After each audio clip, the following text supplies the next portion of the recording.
kalau mungkin ada hadis nanti saya diruskan. Ilmu yang datang ke saya itu, barang siapa membahagiakan umatnya Allah, maka Allah akan bahagiakan umat. Bahagiakan kita maksudnya. Oh gitu caranya. Akhirnya dari situ saya coba untuk membahagiakan orang-orang lewat 300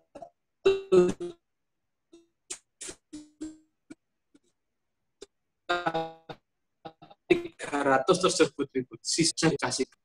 Nah, ketika saya jogging tersebut itu, saya sepedaan, di tengah-tengah itu ada ibu-ibu tua. Nah, ibu-ibu tua itu saya kasih 100.000. Saya duduk di sebelahnya, saya kasih, ibu, ya ini infak dari saya, mohon doanya, lancarkan semua urusan saya. Apa yang keluar dari mulut ibu-ibu tua renta tersebut?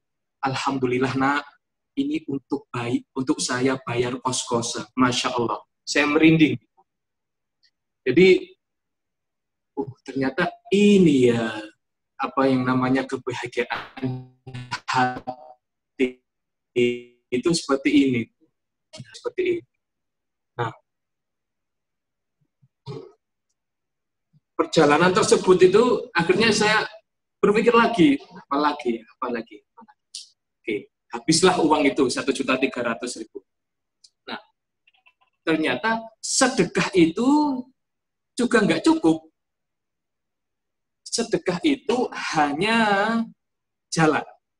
Tapi untuk menerobos jalan tersebut itu, kita harus menyingkirkan kotoran di kanan dan di kiri. Apa itu? Dosa. Nah, kita harus membersihkan serakan-serakan untuk jalan menuju apa yang kita ingin tersebut, yaitu dosa. Gimana cara dosa? Jadi dulu saya untuk bukan menghilangkan, tapi untuk mengurasi dosa-dosa saya, ya salah satunya adalah ya minta maaf kepada orang tua, minta doa kepada orang tua. Saya dulu juga ingat, hanya orang tua dulu juga sedekah ke tukang beca, ke anak yatim piatu di samping-samping rumah, di daerah rumah saya itu juga dibantu orang tua seperti itu.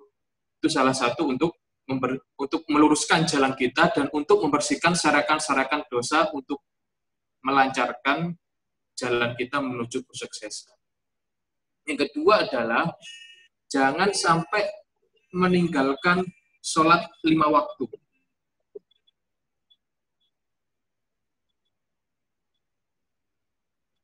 Jadi saya dulu itu sholat 5 waktu dan selalu di masjid. Itu cara saya untuk meninggalkan serakan-serakan dosa tersebut. Setelah itu apa? Berbuat baik kepada siapapun, kepada guru, kepada orang tua khususnya, dan juga kepada teman-teman kita. Jadi apa yang teman-teman kita salah satunya ya jangan bully dan sebagainya. Nah itu juga masuk untuk memastikan dosa-dosa kita, sehingga jalan kita menuju kesuksesan itu lancar. Nah setelah itu selama 40 hari saya melakukan itu dan tidak putus, alhamdulillah. Sholat duha, sholat tahajud, alhamdulillah selama 40 hari rentan waktu dari saya menerima ilmu tersebut sampai saya tes tulis SNMPTN tersebut itu, alhamdulillah Allah takdirkan tidak putus. Dan memang saya jaga keistiqomahan tersebut. Karena apa? Ya, karena saya ingin masuk ke SNMPTN tulis tersebut. Nah, selanjutnya pemilihan jurusan di SNMPTN tulis tersebut juga sangat ketat, kompetitif. Jadi Saya dulu pilihan pertama adalah sosiologi UNER, yang kedua adalah ekonomi Islam. Nah, pada waktu itu, sosiologi UNER itu hanya menerima 12 orang dari seluruh pendaftar SNMPTN tulis seluruh Indonesia. Padahal kalau kita melihat tahun sebelumnya, tahun 2011, itu kurang lebih sekitar 8.000 sampai 9.000 pendaftar. Nah, mungkin itu bisa dihitung 1 banding berapa itu, 12. Nah, cuman saya yakin dengan amalan-amalan yang saya lakukan, tapi jangan dilupakan juga untuk belajar dan sebagainya. Saya juga ikut les dulu dan sebagainya, ikut intensif juga di sekolah. Jadi untuk materi pembelajaran pendidikan itu juga sangat penting. Tapi itu saja juga nggak bisa, tapi harus ditunjang dengan amalan-amalan yang tadi sudah saya sebutkan. Dan pada waktu itu saya sudah pesimis, karena memang saya dari kelas 11 dan juga 12 itu saya jurusan IPA, tapi saya milihnya IPS. Tapi saya yakin dengan amalan-amalan saya dan juga dengan usaha saya, setiap hari les dan juga belajar tentang soal-soal IPS, sosiologi, geografi, dan sebagainya. Jadi waktu itu saya ngerjakan itu juga enteng. Meskipun dulu salah satu itu minus, tapi saya mengerjakan apa yang saya bisa. Saya masih ingat dulu saya tesnya di SMA Kemala Bayangkari, sebelahnya Royal Plaza tersebut. Saya ngerjakan sebisa saya, karena memang nggak ada soal fisika, nggak ada soal IPA, yang ada memang soal IPS, karena memang saya memilih jurusan IPS. Setelah pulang, saya bilang ke orang tua, doakan aja, semoga lolos. Tapi dalam hati saya juga masih ndredeg gitu, ini lolos apa enggak ya, lolos apa enggak. Tapi saya tetap optimis dan juga coba untuk mencari informasi lah tentang jalur-jalur yang lain untuk masuk ke universitas negeri. Karena memang saya dulu pinginnya bagaimanapun caranya ingin masuk negeri. Setelah itu 1 bulan atau 1,5 bulan, saya lupa itu, saya akhirnya melihat pengumuman. Dan pengumuman, alhamdulillah, Allah takdirkan saya masuk di pilihan 1 SNM tulis. Dari 12 orang yang terpilih di sosiologi UNER. Pada waktu itu, kurang lebih pendaftarnya adalah sekitar 11 sampai 12.000 orang seluruh Indonesia. Nah, akhirnya ilmu tersebut saya pergunakan ke keinginan-keinginan saya yang selanjutnya. Terus, nah itulah sedikit sharing kepada adik-adik sekalian. Bahasanya berbuat baik juga kepada orang tua, kepada teman, kepada guru, itu juga salah satu faktor untuk membersihkan serakan-serakan dosa kita, untuk meluruskan jalan kita menuju kesuksesan dan menuju keinginan apa yang ingin kita capai. Nah, masih ada juga ya tradisi setiap ketemu Ustadz Ustadzah juga mendoakan. Nah, itu juga penting. Karena dalam, mungkin ini sedikit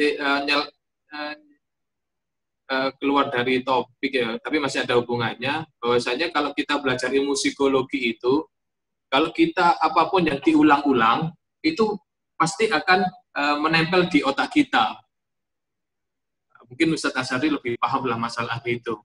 Jadi apapun yang diulang-ulang itu bakal nempel ke kita, di bawah alam sadar kita.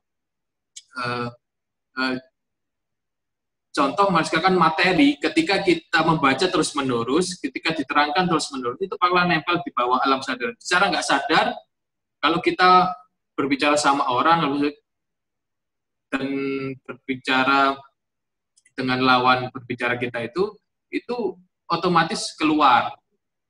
Nah, itu juga hal baik yang harus dilakukan teman-teman juga, karena sudah banyak contoh kasusnya mungkin di SMA 5, siswa-siswa SMA 5 yang masuk ke universitas-universitas tinggi di dunia itu tidak pintar, tapi lewat doa ustadz-ustadzah, guru, dan orang tua, mereka bisa masuk.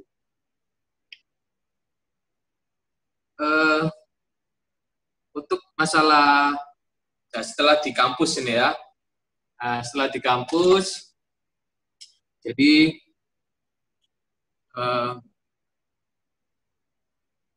tahun 2013 itu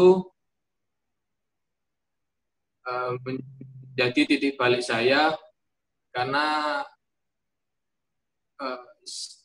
kok kuliah itu hanya gini-gini aja ya, nggak ada tantangannya. Gitu. Akhirnya saya untuk punya kegiatan itu, saya jualan. Jadi jualannya itu iseng. Jadi ada teman butuh pulsa, saya menyediakan pulsa. Saya jualan, saya menyediakan.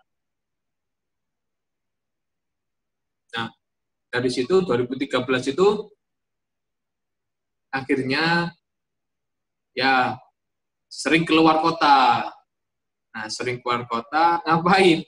Sering keluar kota itu untuk belajar bagaimana bisa mengupgrade diri sendiri, terus bisa berjualan yang baik. Nah, itu. Saya sering dulu di keliling kota, di Tuban, di Lamongan, Malang, dan sebagainya. Nah, itu untuk apa? Untuk melatih diri saya untuk menjadi pengusaha. Jadi, pengusaha itu fundamentalnya ada dua, itu pola pikir dan mental. Kalau teman-teman punya banyak modal, punya banyak ilmu manajemen, tapi tidak ada fundamental pola pikir dan mental, maka bisnisnya akan hancur. Nggak bisa, bisnis itu hanya mengandalkan uang, modal yang besar. Nah, itu tidak bisa. Yang bisa adalah pola pikir. Pola pikir kita sebagai pengusaha, sehingga jiwa dan raga kita fokuskan menjadi pengusaha. Nah, jujur semua usaha saya itu lebih banyak tidak bermodal.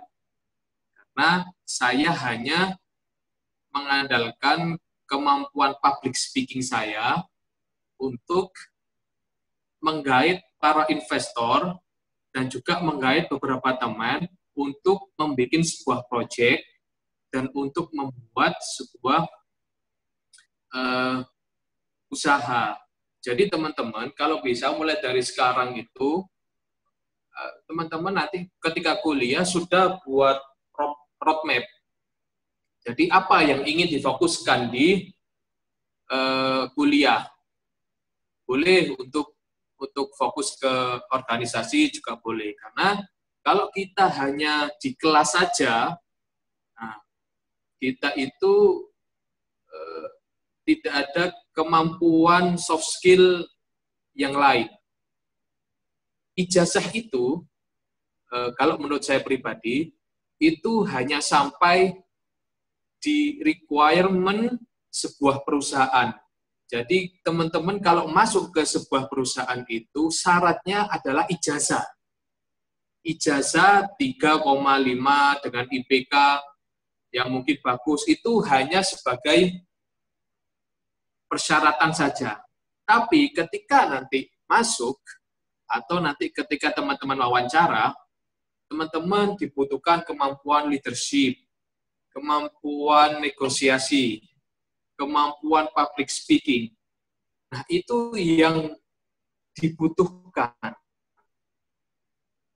Jadi, aktif di kelas, IPK tinggi, mantap, leadership, negosiasi, public speaking, juga mantap. Nah, itu pasti teman-teman akan tidak hanya dibutuhkan oleh sebuah perusahaan, tapi teman-teman akan dibutuhkan di lingkungan sekitar, dan lebih besar lagi teman-teman akan dibutuhkan sebuah negara dan bangsa. Jadi teman-teman, pesan saya kalau sudah masuk nanti di universitas, soft skill adalah hal yang penting. Apa itu soft skill? Cakupannya leadership, negosiasi, public speaking, dan sebagainya, itu sangat penting. Masuk organisasi.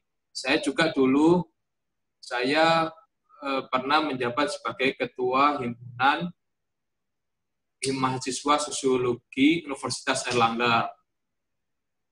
Dan itu juga menjadi ketua himpunan tersebut juga dipilih. Saya tidak mengajukan, dipilih. Karena apa? Dari 2013 saya sudah ikut training-training, public speaking, motivasi, dan sebagainya. Nah, itu akhirnya saya diajukan oleh teman-teman saya yang lain itu untuk menjadi ketua himpunan. Jadi, teman-teman, pesan saya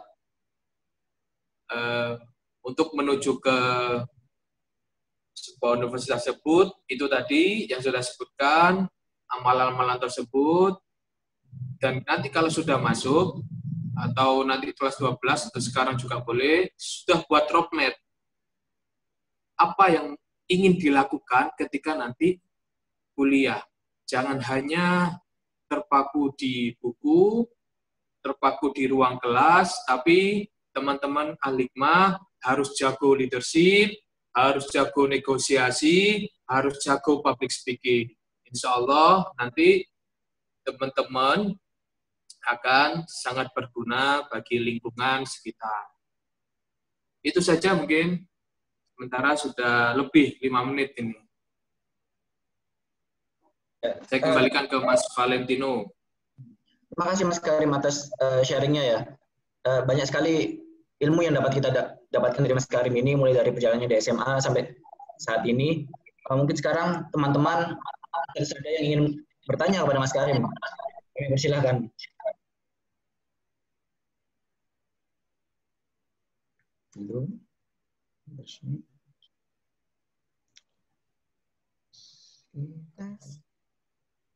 Ini ada ya.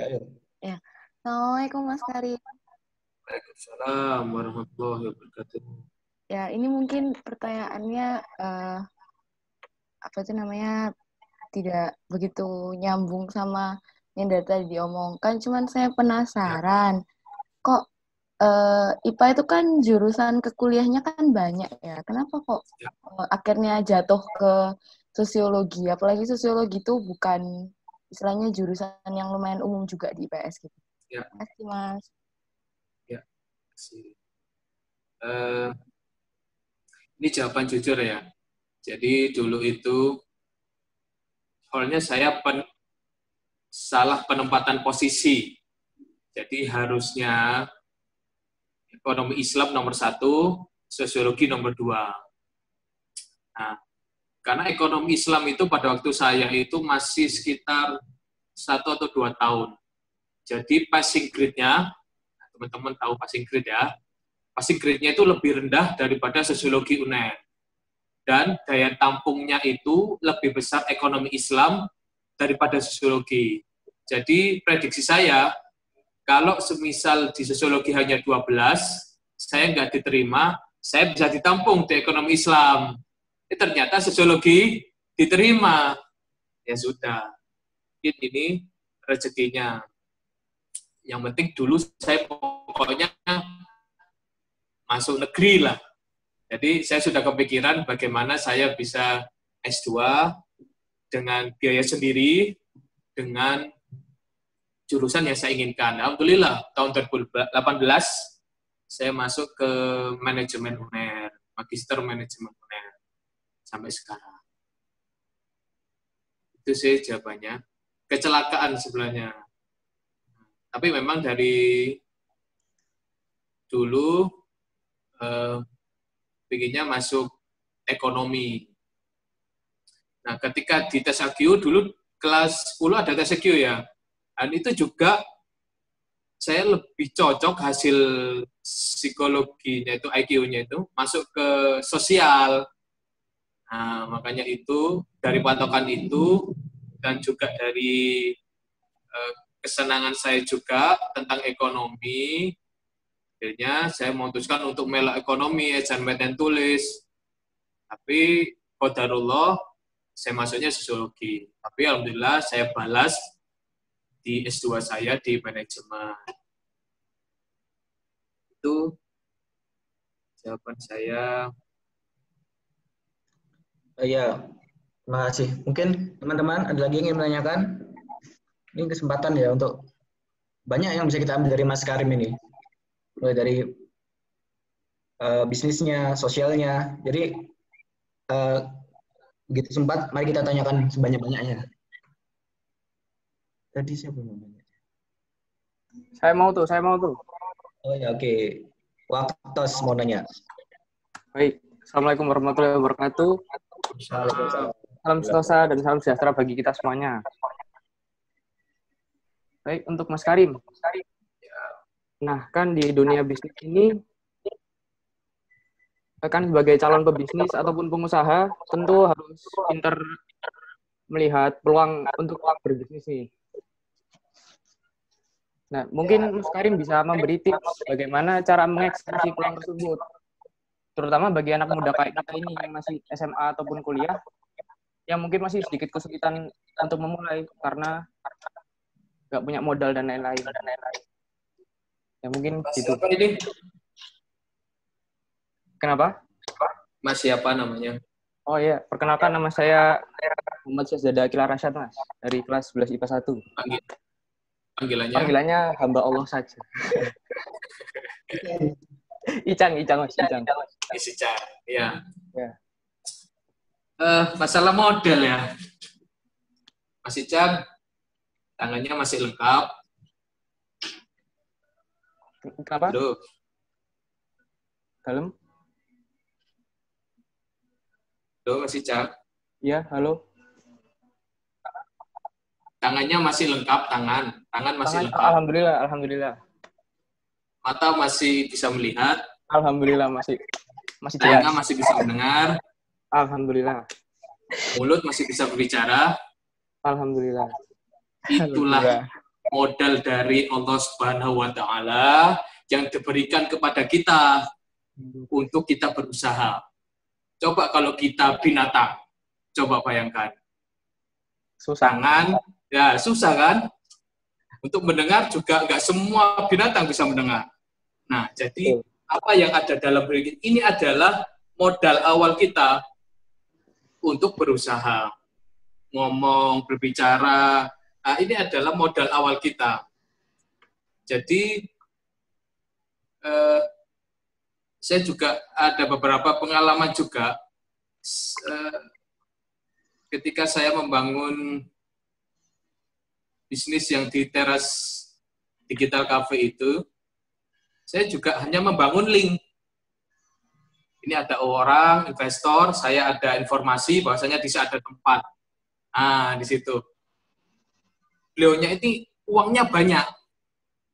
Nah, tapi tidak bisa bagaimana untuk mengeksekusi sebuah ide. Nah, setelah itu saya kan sudah lama di konsultan UKM di Malang. Terus itu saya coba untuk berbicara sama beliau. Saya punya konsep seperti ini. Bagaimana kalau misalkan didanai?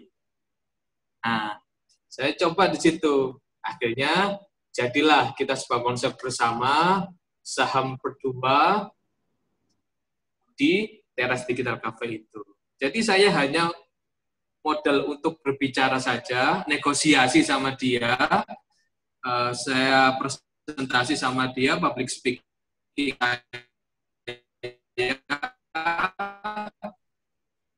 bisnis yang lain juga seperti itu, bisnis konstruksi juga seperti itu. Itu juga modelannya ngomong saja. Kalau mungkin nggak percaya, mungkin tanya Ustadz Muzamil juga tahu lah. Nah, itu. Jadi itulah modal awal. Nah, bagaimana untuk menciptakan peluang? Nah, untuk menciptakan peluang ini, teman-teman memang harus gerak. Yang pertama adalah teman-teman harus berkumpul pengusaha-pengusaha. Di Surabaya ini banyak komunitas pengusaha. Ada namanya TDA, tangan di atas. Setelah itu ada HIPMI, Himpunan Pengusaha Muda Indonesia.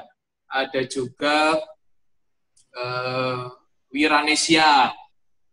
Nah, ada juga Start Business Academy, yang saya sebagai salah satu konsultannya, konsultan UKM. Jadi dari situ teman-teman meskipun nggak kenal, tapi ketika nanti kumpul gitu, nyoba nimbrung saja. Karena nanti otomatis kita itu berada di satu frekuensi. Nah, ketika berada di satu frekuensi itu nyambung nanti ngomongnya. Nah, ketika nanti ada bantuan,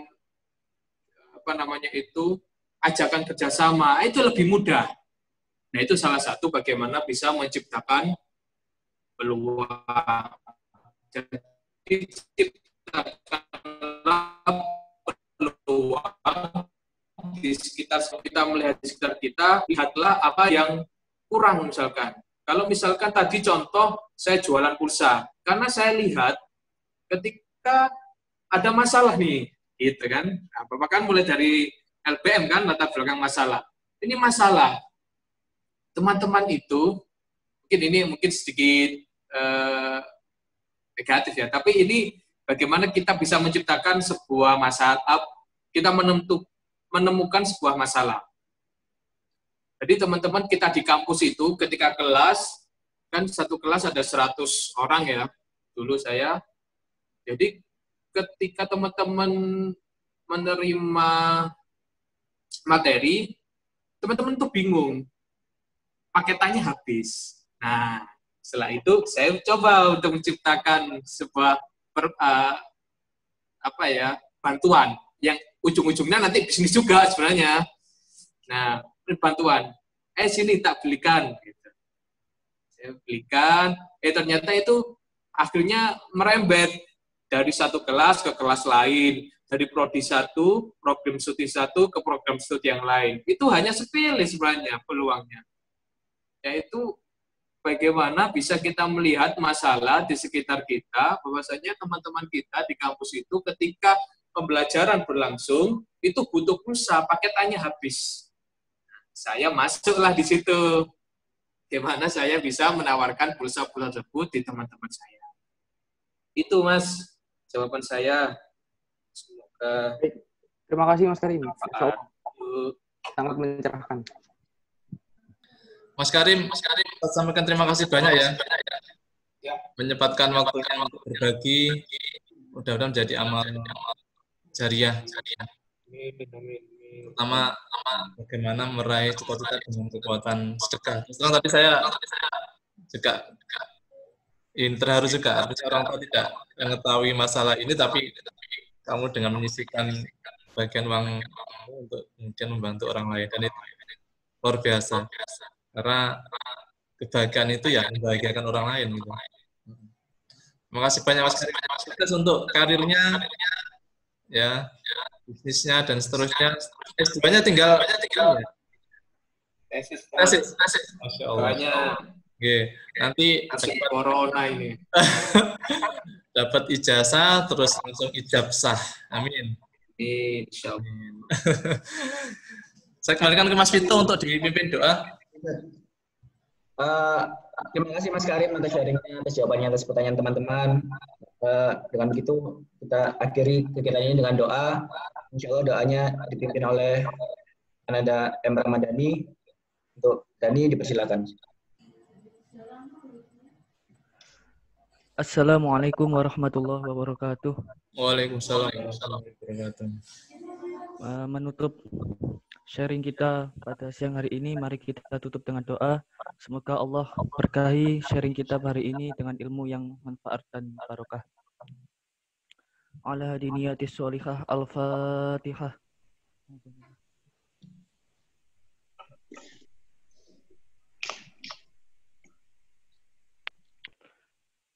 Astaghfirullahaladzim, astaghfirullahaladzim, astaghfirullahaladzim. Allahumma sholli wa sallim wa barik ala Sayyidina Muhammad wa ala alihi wa ashabihi ajma'in walhamdulillahi rabbil alamin. Subhanaka la ilma lana illa ma 'allamtana innaka antal alimul hakim.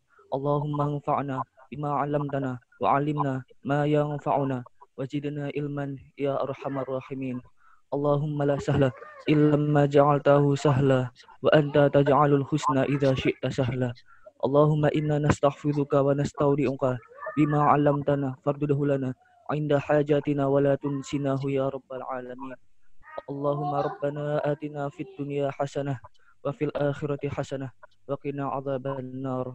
Subhana rabbika rabbil izzati 'amma yasifun wa salamun 'alal mursalin walhamdulillahi rabbil alamin. Assalamualaikum warahmatullahi wabarakatuh. Assalamualaikum. Ya, dengan demikian kita serahkan kegiatan kita hari ini. Sekali lagi kami ucapkan terima kasih kepada Mas Karim atas sharing dari ilmu-ilmunya. Saya mewakili panitia yang bertugas mengucapkan maaf apabila ada kesalahan. Saya akhiri, assalamualaikum warahmatullahi wabarakatuh. Waalaikumsalam warahmatullahi wabarakatuh.